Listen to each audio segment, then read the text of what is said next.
Inspired by the 100 Years' War and the endless combat between the English and the French in the age of chivalry in the Middle Ages, we take the helm in rewriting English history as we engage the French in an endless bloody war of English expansion. And it all starts with the invasion of England by William the Bastard. These two nations will be locked in a bitter struggle, fusing together, tearing each other apart, becoming a distant mirror only across a narrow sea. And now we must take over the Anglo-Saxons and show them the way of chivalry. And we dish out like 10-1 casualties on these pretenders. Then it's the turn of the Normans. We throw them back into the ocean in a prolonged war that we win very easily. But the peace is not so steady, as the northern parts of England start to rebel against these French invaders. But William the Bastard, now William the Conqueror, is a cunning politician and knows that control takes priority over everything, and ensuring the stability of his realm is his number one priority. Specifically the north, the border up by Scotland is in flames, and sometimes the only way to calm down the peasantry is to burn down a building or two. We'll take the hit on development, that's okay. We're gonna focus in on London. Who cares if the northern reaches of England are totally torched and basically desolate at this point? We're gonna go on a hunt. And you know, this hunt actually goes so well, I'm thinking, what is the worst that can happen? And here we are on the way home, and what is this? A bunch of bandits? Who cares? A 7% chance of dying? I don't care. Might as well take it. No! His son, not even home in London, but actually out at sea, gets a message from his boat telling him that his father has passed away on his first and only hunt, and the crown now moves to him. The reign of the English King Robert would be rocked with turmoil, murder, bloodshed, rebellions, and failures. And in the face of so many external forces and internal forces plaguing his realm, no pun intended, because his realm was a sickly one, many people dying of sicknesses, he unified the realm more so than his father, but died in the end to forces beyond his control. William II, the son of Robert, would prove to be a much more valuable king for England. In a time where England was a relatively new realm, and in the face of a unified Ireland and an ever-growing Scotland, William II knew that he needed to unify his realm not only through bloodshed, but also through culture. And by combining the Anglo-Saxon and Norman culture, William II ushered in a new era of England, known as Americans. William was a gifted steward and really focused in on making London a hub of technology, entertainment, and cultural progress in the face of a new dark age in Europe. And in this flourishing city of ideas, a new thought came to him when he looked to the Byzantine Empire and their way of being. He saw administrative government, the rule of law, as the new way of the future. And using his incredible prowess and skills won at tournaments, he convinced his vassals to hand over their succession laws and let the rule of law rule the land. And with the fervent government passion of a religious cult, William II wanted to project his newly found freedom all over Europe.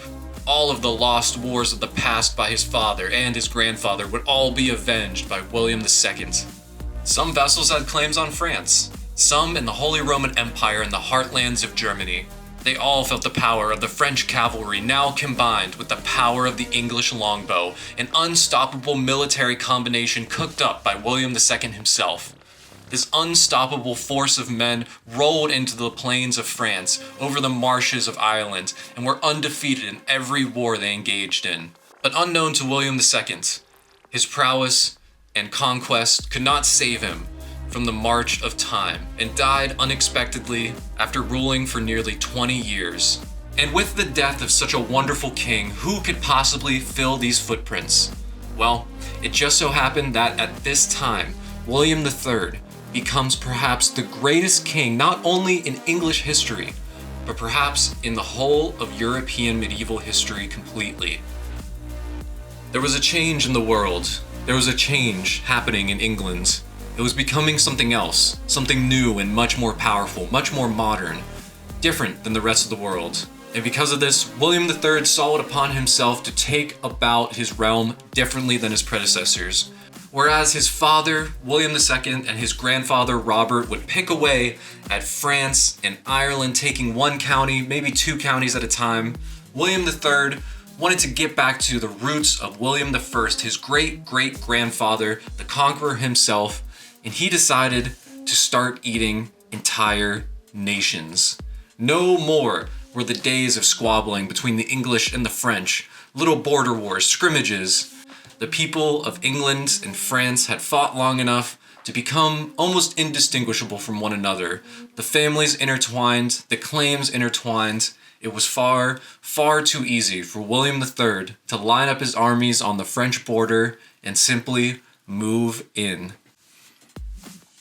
The French fell fairly quickly, and in the wake of this toppling, very little was done, because William III was seen as the next iteration of William the Conqueror. But with the endless wars over in France, William thought that the bloodshed needed to continue. So he looked at who else possibly had claims in his court, and what do you know?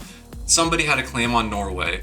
And he remembered the words of his ancestors, the days of the North Sea kingdoms and the Vikings, that the places of Scandinavia and the British Isles should be united for once and for all.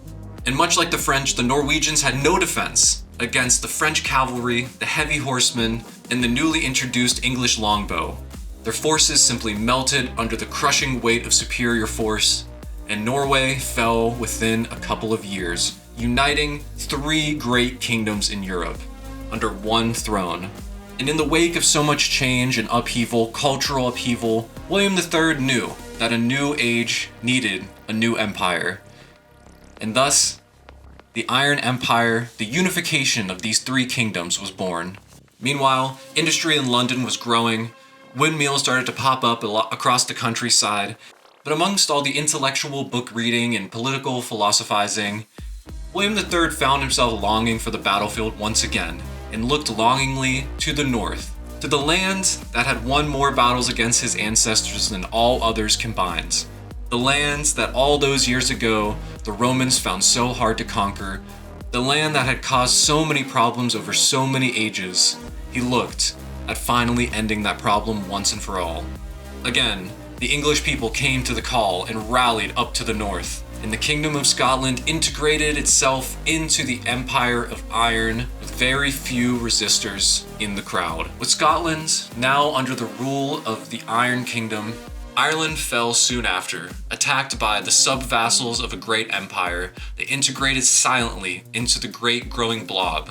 And yet William found himself longing for more. With each passing day, with each increasing dollar in his treasury, he understood that he had built an empire that would not only outlive him, but maybe even outlive his entire house. An empire so expansive that it stretched all the way over all of the lands that the Vikings touched, and maybe even farther. The power of all of his neighbors have been reduced or completely incorporated into his own empire, and he found himself wanting more.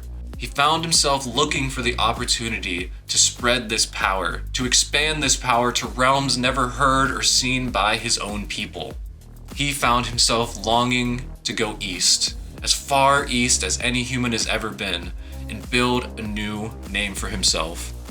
So, at the age of 55, William gave the crown to his son and took off on the road to the far eastern lands where elephants roamed and trees ruled the skies. Along the way, he'd meet many people and win many battles, where the people of the land knew his name before he even arrived. The Wandering King, the Wandering Emperor William.